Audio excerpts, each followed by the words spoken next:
Okay, let's talk about types of reactions. So we have different things that happen. We have synthesis reactions, we have decomposition reactions, we have single displacement and double displacement reactions. In synthesis, we're going to take two or more reactants, make a single product. Decomposition will have a single reactant and make two or more products.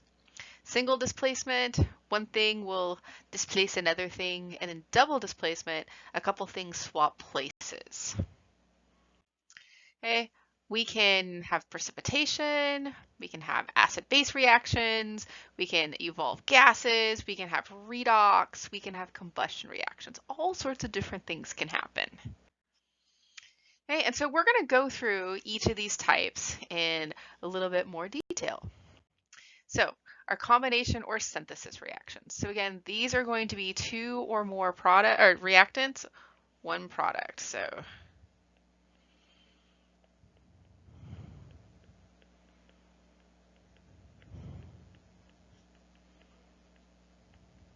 all right, so you get two or more reactants, one product.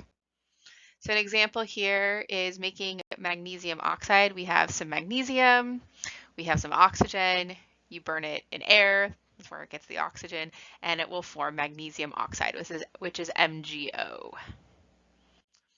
Okay, making water. This is also the combination synthesis type of reaction. I have hydrogen gas, oxygen gas, and I make water. Table salt, sodium, chlorine, I make my sodium chloride. Okay, and so you can see a similar reaction, potassium chloride right there. Okay. We have combustion reactions where we have a compound that's burned in oxygen. We get carbon dioxide and water vapor are typical products. They're also classified as redox reactions. Okay. All right, so we looked at some combustion with equation balancing.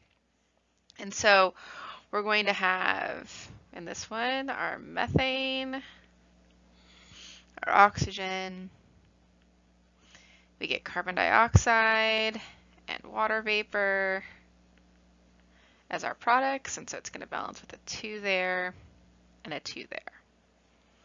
Okay, down here, so you should try this one before you look at my solution.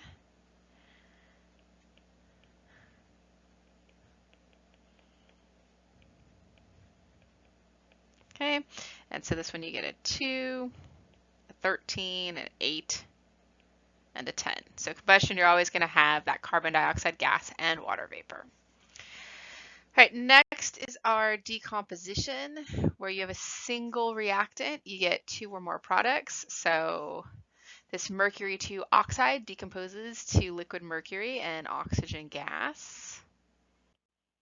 Okay. So there you can see a picture of it. So you get that mercury 2 oxide, you heat it, and now we have liquid mercury and oxygen gas bubbling off. Hydrogen peroxide decomposes, so you get water and oxygen. Okay, so those are our decomposition reactions. All right, now let's talk about our single displacement reactions. So what happens in a single displacement reaction is we have ions and compounds or elements that switch places with each other if something is active enough.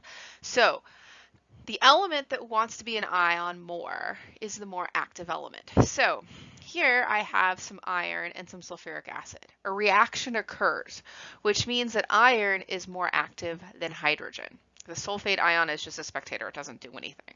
It starts off as a sulfate ion in solution and it ends as sulfate ions in solution. So we can break these things up into ions. So my solid iron just stays a solid iron. But my sulfuric acid in solution is not an intact sulfuric acid molecule. What I have are hydrogen ions and sulfate ions. So it's H2, so I have 2 hydrogen ions. And I have my sulfate ion. Okay? And then I make that iron 2 sulfate, which is actually iron 2 ions. and sulfate ions. And then I have that hydrogen gas. So the sulfate didn't do anything. What actually reacted here was my iron and my 2 hydrogen ions.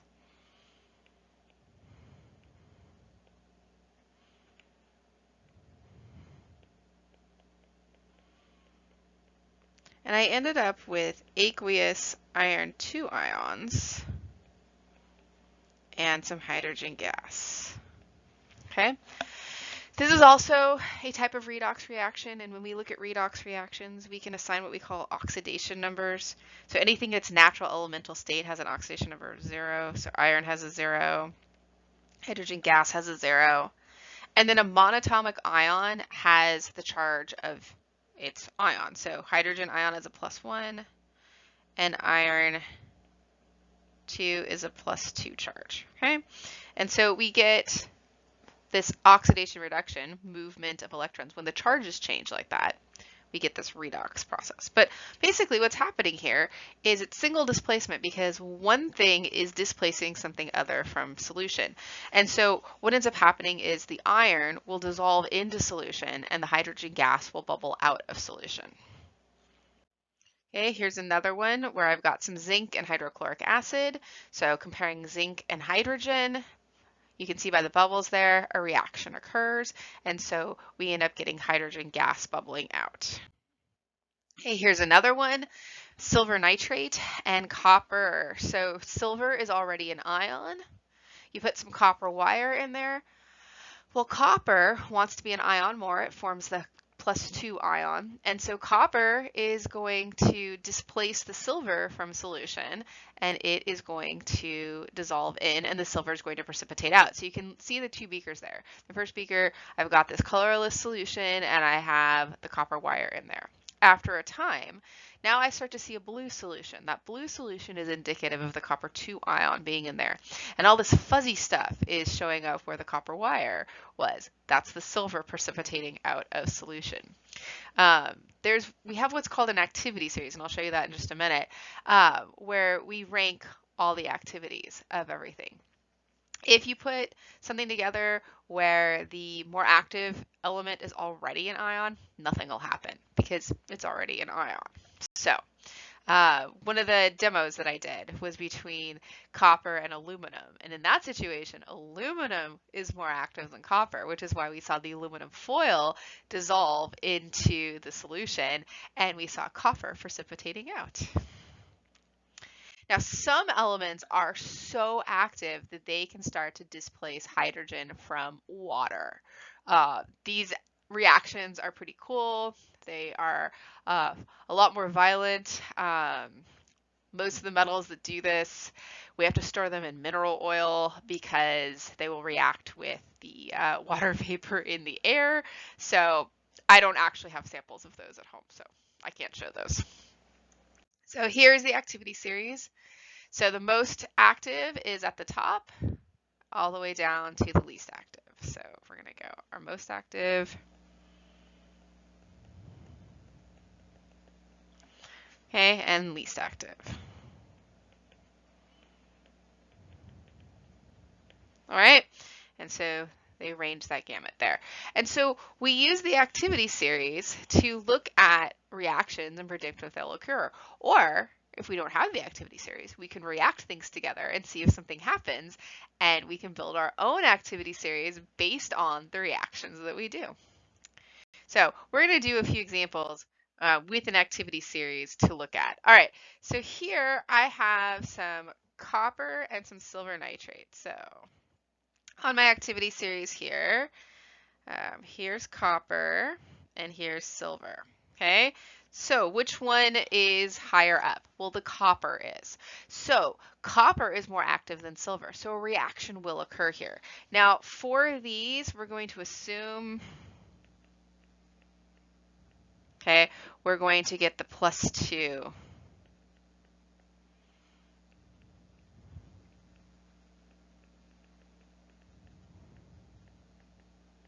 All right, we're going to assume +2 ions for our transition metals when they form when they have a reaction. So we're going to have our copper. Okay, we have the silver nitrate. Now, silver nitrate is made up of silver ions and nitrate ions.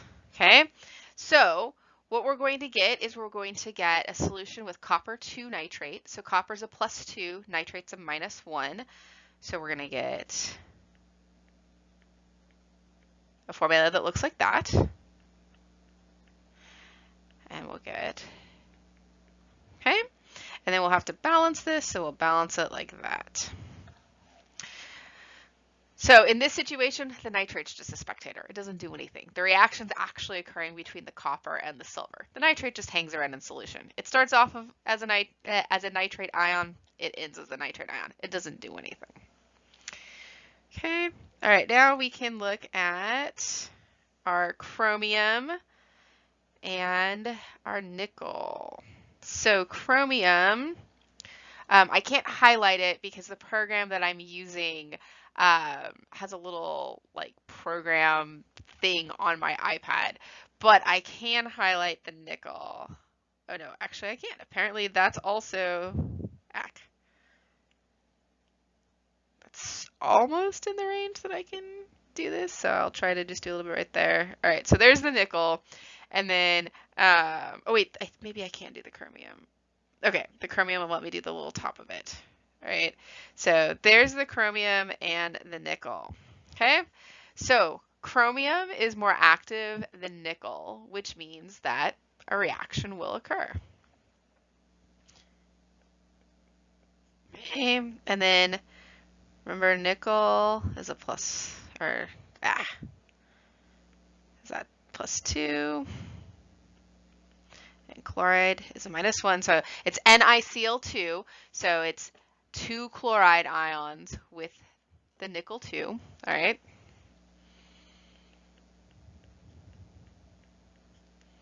All right, and so again, we're going to assume +2 ions, so we're going to get chromium 2 chloride and solid nickel, okay?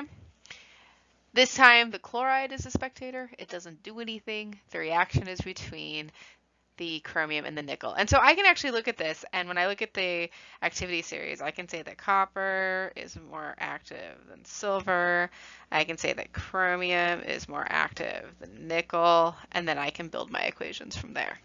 All right, so now let's look at chromium and zinc. Okay, so here is zinc up here, and chromium's right below it. So chromium is already a solid, and zinc is already an ion. Okay, so zinc is more active than chromium. Well, in this case, because the more active element wants to be an ion more, because zinc is already an ion, nothing's going to happen. This is going to get the NR designation, which means no reaction. Nothing happens. Okay? All right. Here's 2 more for you to try. So take a look at the activity series on the side of the slide here and see if you can predict what happens with these.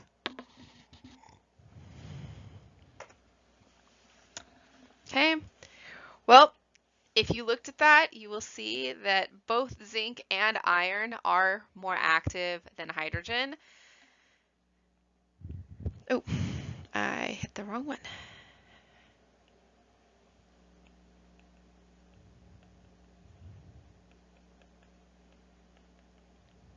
Okay, zinc already is a +2.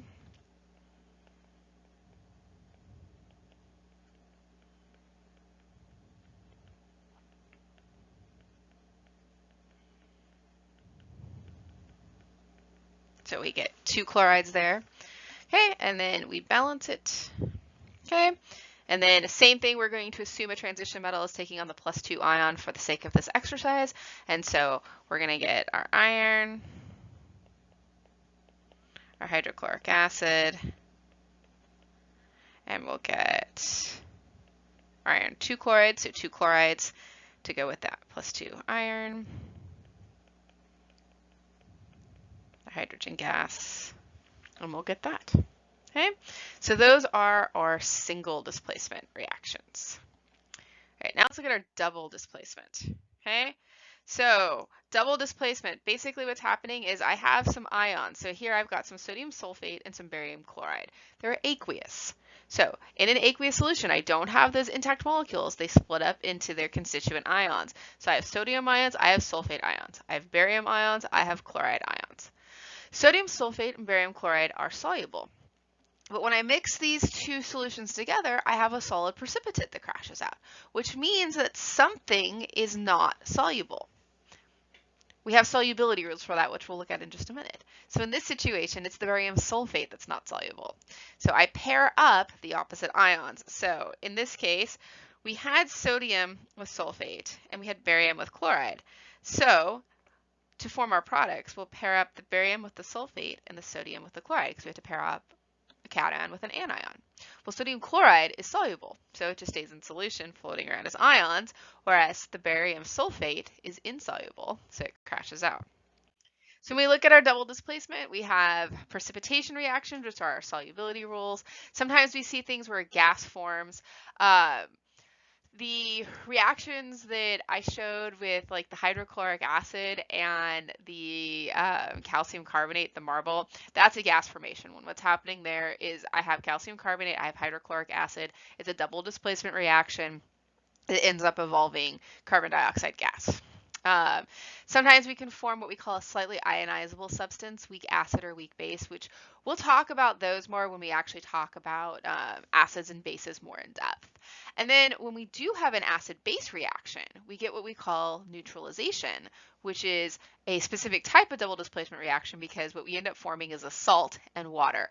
Now, I have no state designation on the salt here, this BX, because most of the time, these reactions end up forming soluble salts, but every once in a while, you get an acid and a base with counter ions that end up forming an insoluble salt. So you end up getting something that comes out of solution. So that varies from acid and base reaction. Okay, so here's another depiction. Here I've got potassium iodide. I have lead 2 nitrate. Those are soluble. Flip them around. We can put lead 2 with the iodide. We can put potassium with the nitrate. And our solubility rules tell us that the lead 2 iodide is insoluble. Okay, here's another picture.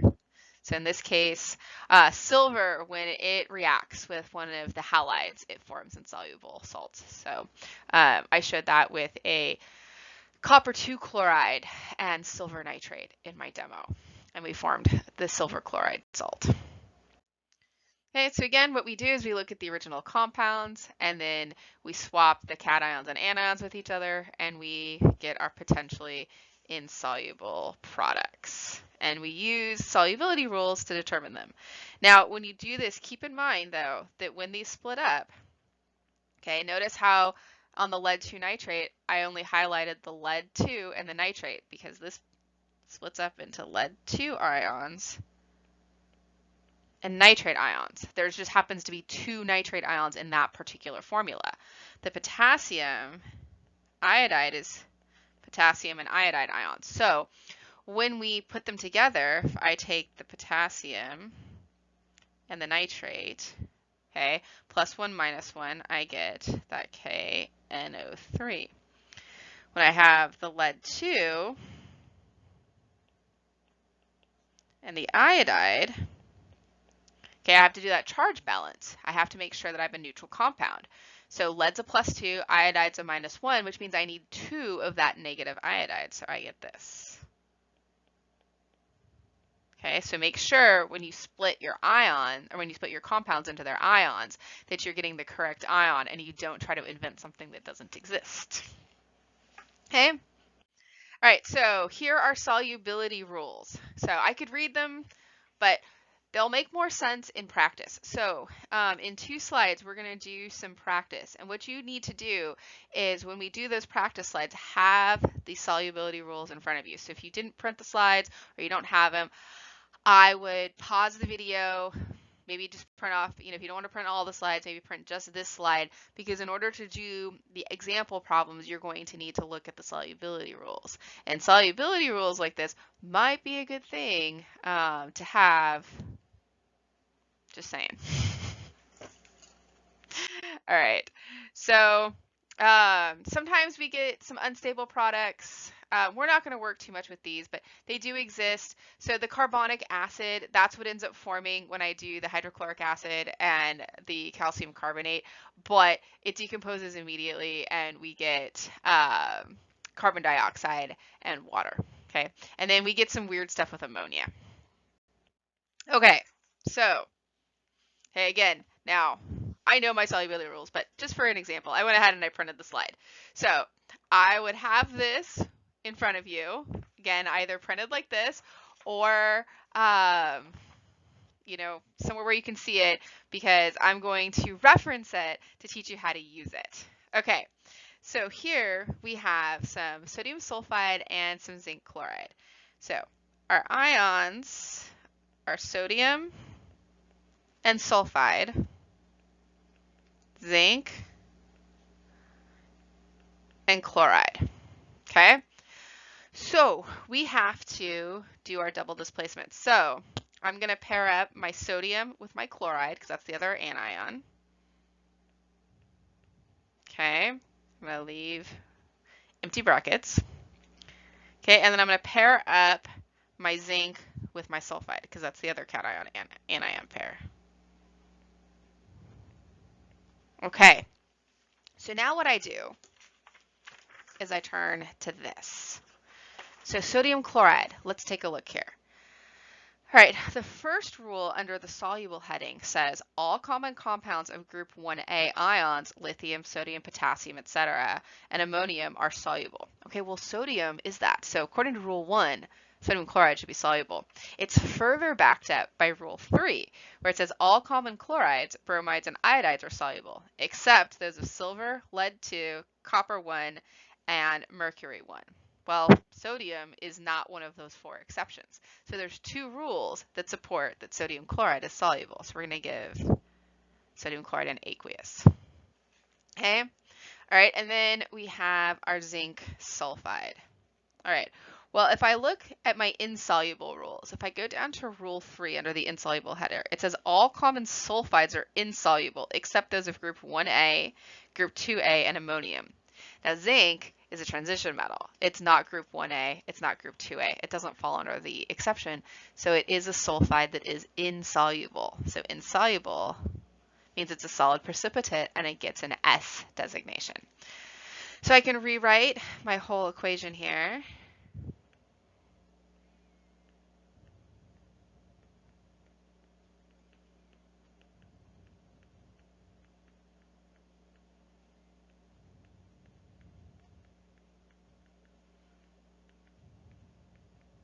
Okay, and then what do we always have to do? We have to make sure that it is balanced, and so our balance is going to have a 2 there. Okay, now we can do the same thing over here. So magnesium nitrate, sodium hydroxide, we have magnesium ions, we have nitrate ions, we have sodium ions, and we have hydroxide ions. Okay, so our potential products, magnesium will go with hydroxide,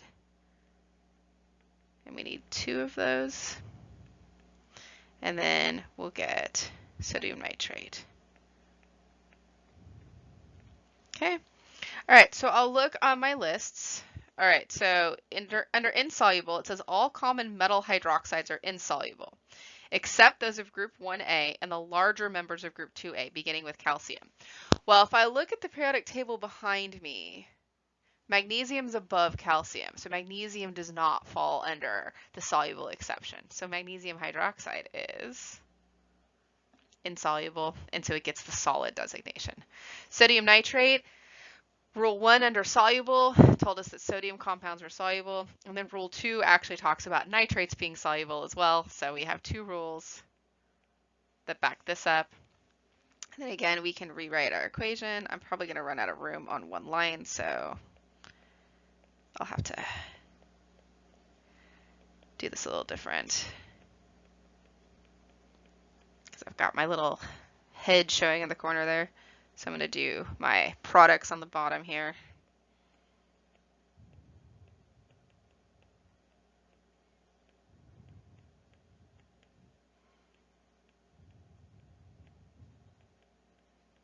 Okay, all right, we need to balance it. I have 2 hydroxides, I have 2 nitrates.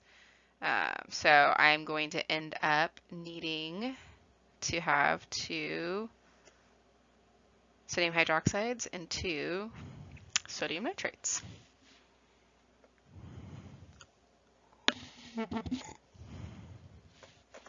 Okay. All right, so here's 2 more. Okay, before I tell you the answers to these, I want you to give them a shot. Okay, so let's look at these. All right, so we have silver ions, we have nitrate ions, we have sodium, we have sulfate. So our potential products would be silver sulfate and sodium nitrate. Well, we just looked previously. Sodium nitrate is soluble, so I'm going to go ahead and put the AQ on that because we just looked at that one. Now comes the silver sulfate. All right, rule 4 under soluble says all common sulfates are soluble except those of calcium, strontium, barium, and lead 2. That doesn't fall under any of those exceptions, so this is also aqueous. So what happened here? I have aqueous and I have aqueous, which means that nothing happened. There was no product that formed.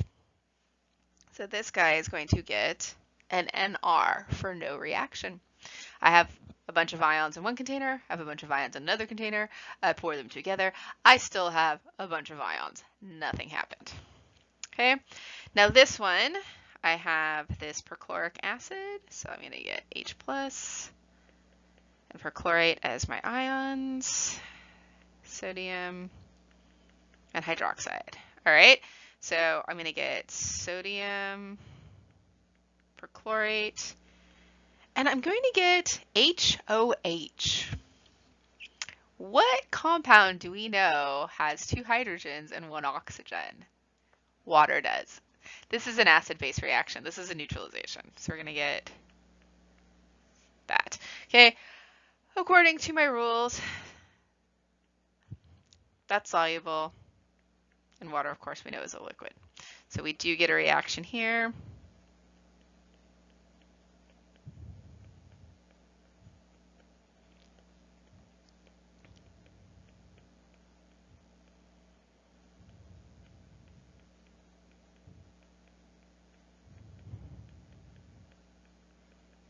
Like that. The nice thing about this one is this is actually balanced as is. When you have an acid-base reaction where you have 1 hydrogen and 1 hydroxide, it's a 1-to-1 ratio, and so it's already balanced as is like that. So these are our different types of reactions. So get comfortable balancing your equations, get comfortable recognizing these types of reactions, and get comfortable with that activity series and with these double displacement solubility rules.